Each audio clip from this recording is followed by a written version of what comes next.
여러분, 제가 오늘은 제목을 겨울이 오기 전에 이렇게 붙였습니다. 지난주에는 제가 아주 겨울을 느꼈기 때문에 그렇습니다. 여러분, 감기 조심하시기 바랍니다. 누워서 많은 생각을 해볼 수 있는 시간을 가졌습니다. 제가 돌아다 보니까 저는 참 청개구리 같은 인생을 살았던 것 같습니다. 공부할 때면 일하고 싶고, 목회할 때면 또 공부하고 싶고, 늘 그랬던 것 같습니다. 여러분은 어떻습니까? 이 일하고 있으면 혹시 저것 하고 싶지 않습니까? 또 소원대로 저것 하고 있으면 또 이전에 이것을 꼭 하고 싶고, 여러분 혹시 그렇지 않습니까?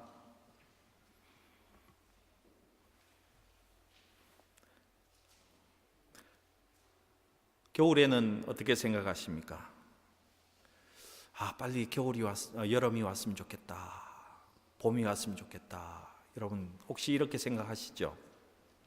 또 여름이 되면 또 어떻게 생각합니까? 눈 내리는 겨울이 왔으면 좋겠다. 혹시 그렇게 생각하지 않습니까? 근데 어떤 사람이 행복한 사람입니까? 반대로 사는 사람들이 행복한 것입니다. 겨울이면요, 겨울대로 좋고, 여름이면 여름대로 좋은 그 사람들이 행복한 사람이죠. 더 지혜로운 사람 같으면 어떻게 합니까? 겨울에는 여름을 준비하고, 여름에는 두꺼운 겨울옷을 준비하는 사람이 또 더 지혜롭고 행복하게 살 수 있는 사람 같습니다. 그런 지혜로운 삶을 살기 위해서, 또 하나님 앞에서 살기 위해서 미국의 대표적인 신학자인 조나단 에드워드는 그의 삶의 지침을 몇 가지 정해놓고 있었는데, 이런 지침을 그는 이야기합니다. 첫 번째로, 그는 지금 살아갈 때에, 지금 살아가는 삶에 최대의 노력을 기울이라. 지금 할 수 있는 일에 최대한의 일을 하라. 지금 내가 할 수 있는 이것을 극대화하고 최선을 다해서 하라. 이렇게 이야기하고 있습니다. 두 번째로는 한순간의 시간도 낭비하지 말자. 그렇습니다. 그러면서 그가 사람에 대해서 이런 덕목도 정해놓고 있었습니다. 다른 사람을 경멸하지 말자. 여러분, 인생을 살아가면서 우리가 잘 범하는 실수가 어떤 실수입니까? 가족들이나 친구들 사이에서 여러분 혹시 이런 말 들어본 적 없습니까? 너 얼굴에 다 표나? 너가 나를 무시하는 것 아니라고 해도 다 표나? 여러분, 경멸하지 마십시다. 넷째는요, 결코 복수심이나 질투심의 마음에 사로잡히지 말자. 다섯째는 지금 죽는다고 해도 결코 마음에 꺼리끼는 일은 하지 말자. 이런 실천 덕목을 정해놓고 평생을 살았다고 합니다. 왜 이런 실천 덕목을 세워놓고 삽니까? 더 잘 살기 위해서, 하나님의 주신 일들을 잘 감당하기 위해서였지 않았나 생각합니다. 오늘 성경은 어떻게 보면 이 덕목과 비슷한 내용을 지금 사도 바울이 우리에게 이야기하고 있습니다. 여러분 아시겠지만요, 지금 사도 바울은 이미 두 번째로 감옥에 투옥되는 그런 상황에서 이 글을 적고 있습니다. 그리고 이 사도 바울은 첫 번 감옥과는 다르게 이번 감옥에서는 도저히 내가 그냥 나갈 수 없고 하나님의 나라에 가야 하는, 이제 죽어야 하는 그런 판결이 더 가깝다는 것을 잘 알고 이 편지를 쓰고 있습니다. 지금 사도 바울의 나이는요 7순이 넘었다고 생각이 됩니다. 그리고 그는 병이 들어서 아픈 상태에서 죽어가는 그런 상태였습니다. 그리고 어떻습니까? 내년 봄에는 판결이 어떻게 될지 모르지만은 아마도 하나님 앞에서 순교해야 하는, 하나님의 나라에 가야 되는 그런 정황 속에서 지금 이 글을 적고 있다는 것입니다. 그가 죽을 것을 알았다는 것은요, 오늘 6절 말씀에 보시면은 이런 말이 있습니다. 전제와 같이 내가 벌써 부어지고 나의 떠날 시각이 가까웠도다, 이렇게 말하고 있다는 것입니다. 나의 떠날 시각이 가까웠다. 죽음이 가까웠다는 것입니다. 이 세상 이제 떠날 날이 얼마 남지 않았다는 것을 예감하면서 그가 글을 적고 있는 것입니다. 그리고 그는 4장에서 이렇게 말합니다. 나는 정말 열심히 살았다. 주께서 맡기신 사명, 그 달려갈 길을 최선을 다해서 달려왔다, 이렇게 이야기합니다. 오랜 동안의 경기를, 그 롱 레이스를 이제 다 마쳐가는 시점에서 골문을 바라보면서 골인 라인에 지금 와 있는 그런 모습을 그가 보이고 있는 것입니다. 여러분 어떻습니까?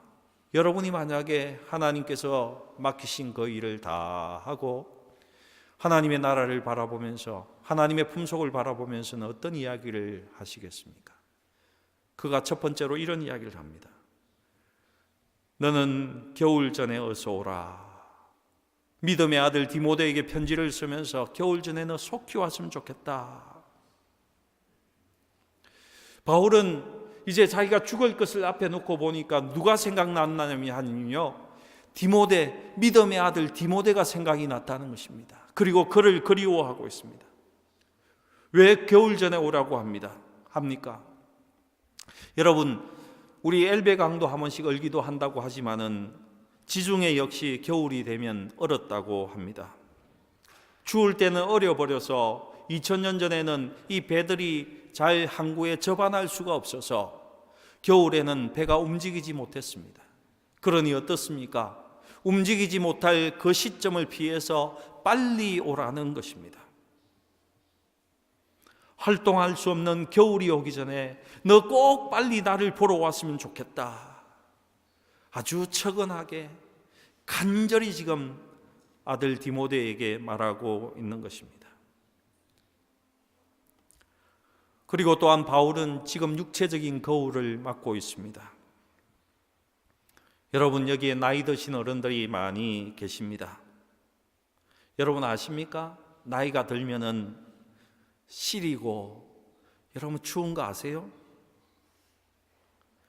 그렇습니까?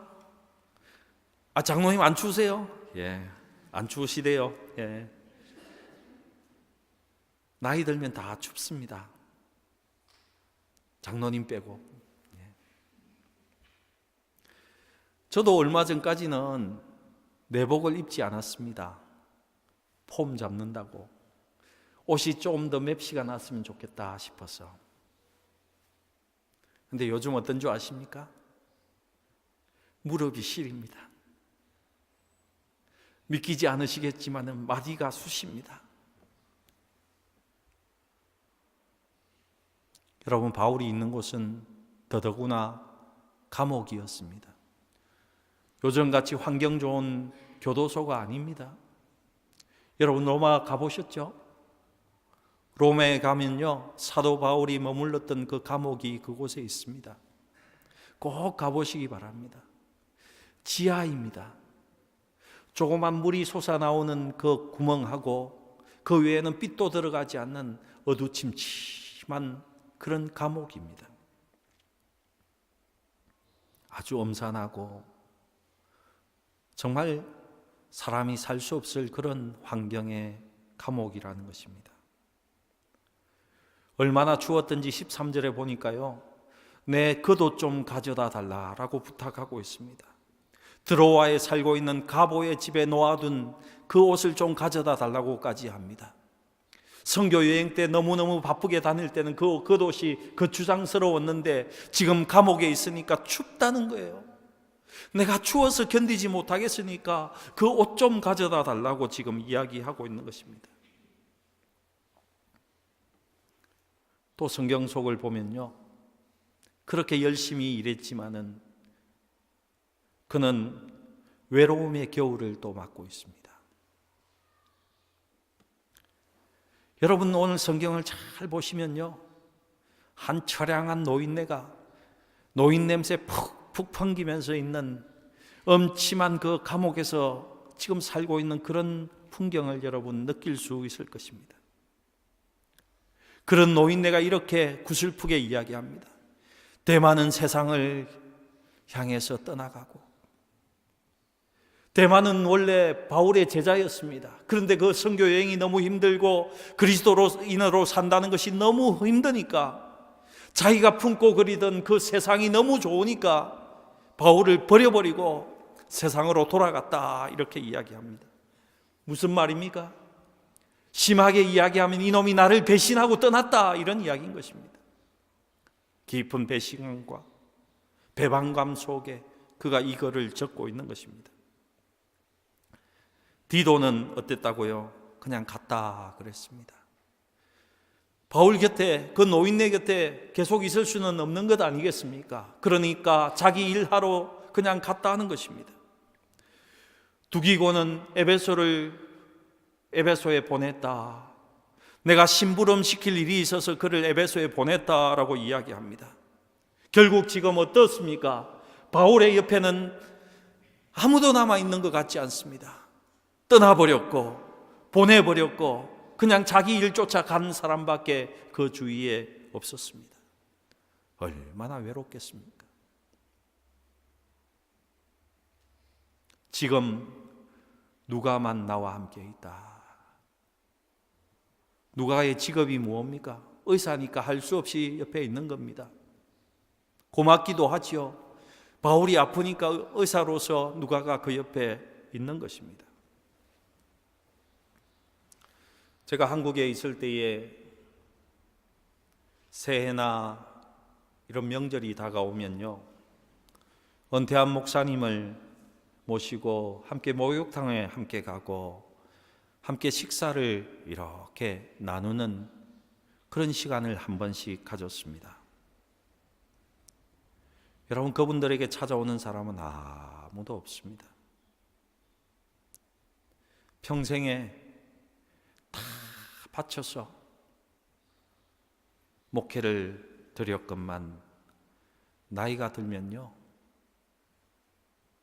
보일러는 한 방에만 탁 넣어놓고 살아갈 수밖에 없는 그런 상황으로 들어간다는 것입니다. 먼저 떠날 친구들은 다 떠나버리고 그가 섬겼던 성도들의 뇌리 속에서는 이미 잊혀진 바 오래되었고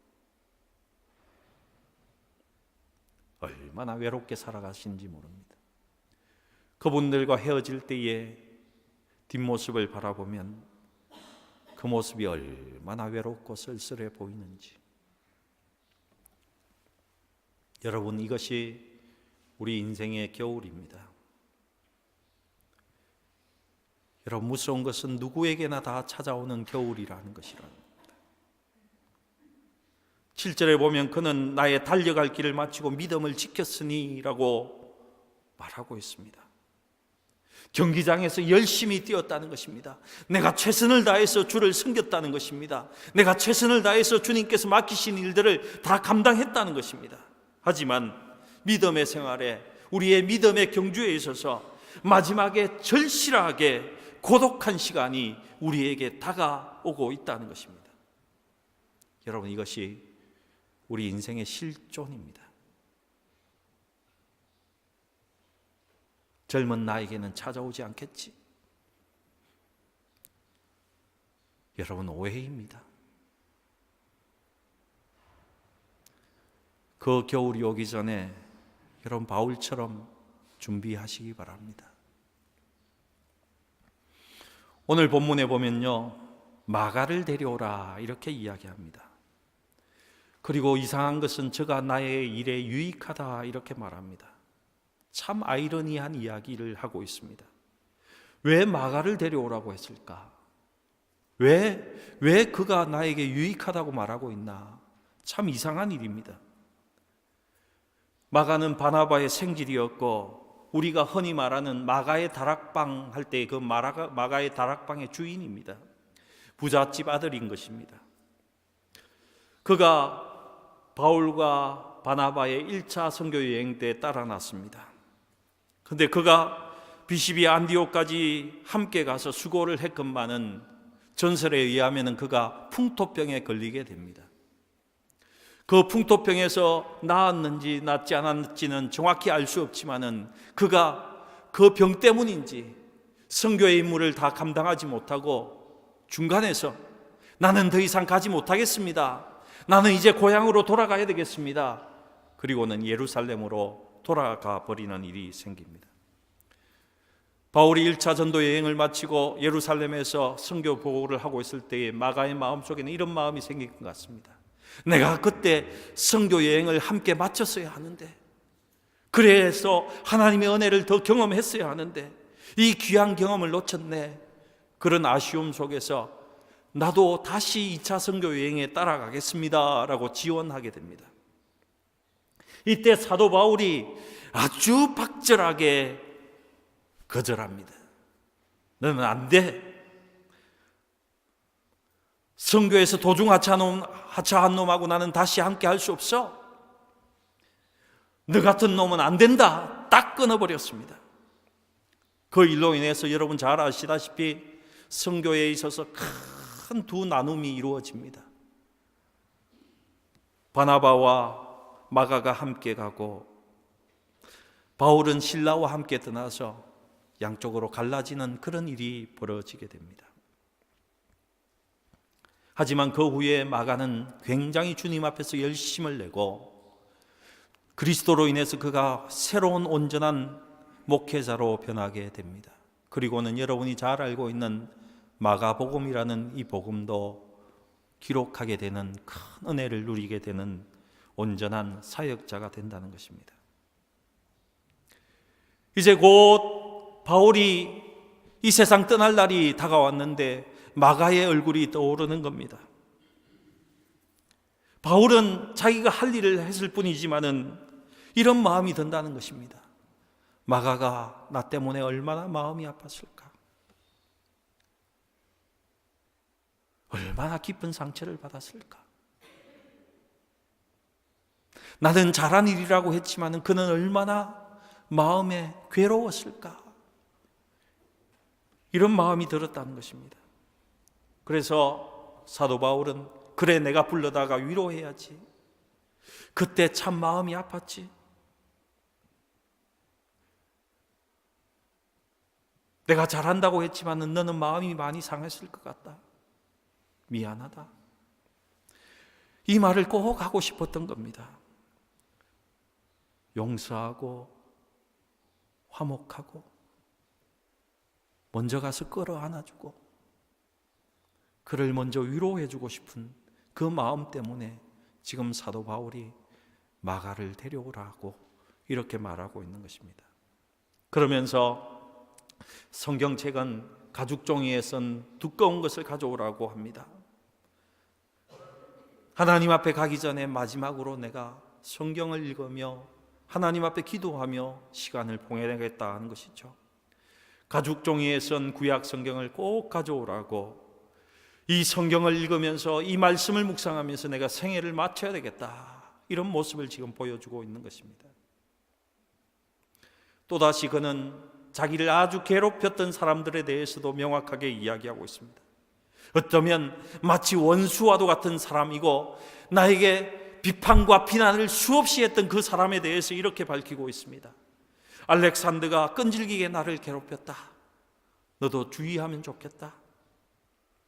나와 처음부터 일하던 그 사람, 많은 사람들 가운데 나를 괴롭혔던 사람이 얼마나 많은지 너 알지? 이런 말을 하면서 그의 마지막 말을 주목해 보아야 한다는 것입니다. 뭐라고 하고 있습니까? 허물을 그들에게 돌리지 마라. 허물을 저들에게 돌리지 마라. 무슨 말입니까? 저 사람들이 나를 많이 괴롭혔지만은 나는 이미 용서했다 하는 것입니다. 다 용서했다. 저들이 나를 용서했는지 아닌지는 나는 모르지만은 나는 이미 그들을 주님께서 주신 그 용서함으로 용서해버렸다. 일방적으로 나는 화해했다. 이렇게 말하고 있는 것입니다. 사랑하는 성도 여러분, 여러분은 지금 어느 계절에 살고 계십니까? 어떤 분들은 나의 겨울은 아직 한참 남았어. 혹 이렇게 생각하시는 분도 계시겠죠. 하지만 중요한 것은 그 겨울이 오기 전에 함께 준비하시자는 겁니다. 여러분, 겨울이 다가올 때 바울은 그의 사랑하는 믿음의 아들 디모데를 생각했습니다. 여러분 아시다시피 사도 바울은 얼굴이 못생겼는지 머리가 벗겨져서 그런지 키가 작아서 그런지 결혼도 하지 못했습니다. 주님께서 은혜 주셔서 못했겠지요. 그러니 가정이 없었습니다. 하지만 그에게 믿음의 아들이 있었습니다. 바울로 인해서 구원을 체험한 사람들, 바울로 인해서 예수의 생명을 가졌던 사람들, 그로 인해서 생명이 그 속에서 활기차게 불어넣어졌던 사람들이 많이 있었다는 것입니다. 그 중에서도 믿음의 아들 디모데를 생각하고 있었습니다. 여러분은 겨울이 오기 전에 생각나는 믿음의 아들이 몇 명이나 있습니까? 여러분, 저에게는 아주 친한 친구가 한 명 있습니다. 하지만 그는 대학을 들어올 때에 예수를 믿지 않는 사람이었습니다. 절대로 예수 믿지 않을 것 같았습니다. 하지만 제가 전도하고 저희 부모님들이 전도하면서 제가 군에서 군 생활을 마치고 오니까 이 사랑하는 친구는 예수 믿는 자가 되었고 지금은 목사가 되어서 목회를 얼마나 잘하는지 모릅니다. 또 여러분 아시다시피 저는 외동입니다. 저희 부모님도 나이가 많이 드셨습니다. 멀리 떠나 있는 사람들이 제일 괴로운 게 뭡니까? 노부모님들 한번 찾아 뵙지 못하는 것, 그것이 우리의 아픔이고 우리의 짐 아닙니까? 근데 저보다 더 좋은 아들이 저희 부모님들에게 있습니다. 함께 전도해서 목사가 된 저의 친구는 명절 때면 저 대신에 찾아가서 부모님을 만납니다. 시간 날 때마다 그 먼 길을 찾아와서 인사를 하고 나 대신에 자식 노릇을 잘 한다는 것입니다. 여러분 꼭 믿음의 아들을 만드시기 바랍니다. 여러분으로 인해서 구원받은 사람, 여러분으로 인해서 생명을 얻은 사람을 꼭 만드시기 바랍니다. 그래서 여러분을 믿음의 어머니, 아버지라고 부를 수 있는 그런 사람을 꼭 만드시기 바랍니다. 사도 바울은 참으로 외로웠습니다. 하지만 그 아들로 인해서 외롭지 않았습니다. 그는 지금 주께서 주신 그 경기에서 최종 결승점에 와 있습니다. 하늘나라의 하나님의 상급을 보고 있습니다. 그때에 그는 택한 것이 용서하고 화목하고 끌어안는 것이었습니다. 여러분, 화평을 선택하시기 바랍니다. 먼저 용서를 선택하시기 바랍니다. 여러분, 그때에 여러분의 영혼에 하나님 주시는 자유가 찾아옵니다. 하늘의 그 영광스러운 하나님의 평화가 여러분 속에 깃들게 된다는 것입니다. 여러분 꼭 겨울이 오기 전에 용서하시고 먼저 화목하시고 먼저 을사 안으시기 바랍니다. 그리고 오직 하나님 말씀을 읽으면서 이제 하나님 나라의 소망을 바라볼 수 있기를 주님의 이름으로 축복합니다. 여러분, 다시 한번 도전하고 축복합니다. 겨울이 오기 전에 믿음의 자녀를 낳으시기 바랍니다. 믿음의 자녀를 꼭 낳으시고 그분과 함께 손을 잡고 하나님 나라를 향하시기 바랍니다. 그리고 여러분, 어떤 형편에 있든지 먼저 찾아가서 용서하시고, 먼저 화합하시고, 먼저 사랑하시고, 먼저 기쁨으로 다가가셔서 하나님의 나라와 하나님의 자유가 임하는 것을 바라보시는 믿음의 장부로서 이 땅을 꼭 살아갈 수 있기를 주님의 이름으로 축복합니다. 기도하십시다. 하나님 아버지, 무엇이든지 다 할 수 있다고 생각하는 것을 용서하여 주시옵소서. 앞으로도 기회가 많을 것처럼 생각하고 미루고 또 미루는 저희를 용서하여 주시옵소서. 사도 바울이 믿음의 아들 디모데를 생각하며 순교 직전에 사랑하는 편지를 쓴 것 같은 그 심정을 우리에게 이 시간 주시고, 하나님 아버지, 겨울이 더 짙어지기 전에 우리가 전해야 될 사람을 그 리스트를 주시고 꼭 믿음을 전할 수 있도록 주께서 인도하여 주시옵소서. 서둘러 주의 복음의 말씀을 전하며 우리에게 맡기신 그 일을 잘 감당할 수 있도록 우리 성도들을 인도하여 주시옵소서. 그리고 먼저 하나님 찾아가서 내가 용서하게 하시고, 내가 먼저 마음의 위로를 주게 하시고, 내가 화목을 추구하는 믿음의 사람이 될 수 있도록 주께서 역사하여 주시옵소서. 그리해서 반갑게 주님을 맞이할 수 있는 주님의 사람으로 이 땅 살아갈 수 있도록 역사하여 주시옵소서. 하나님께 감사드리며 우리 구주 예수님의 이름으로 기도드리옵나이다. 아멘.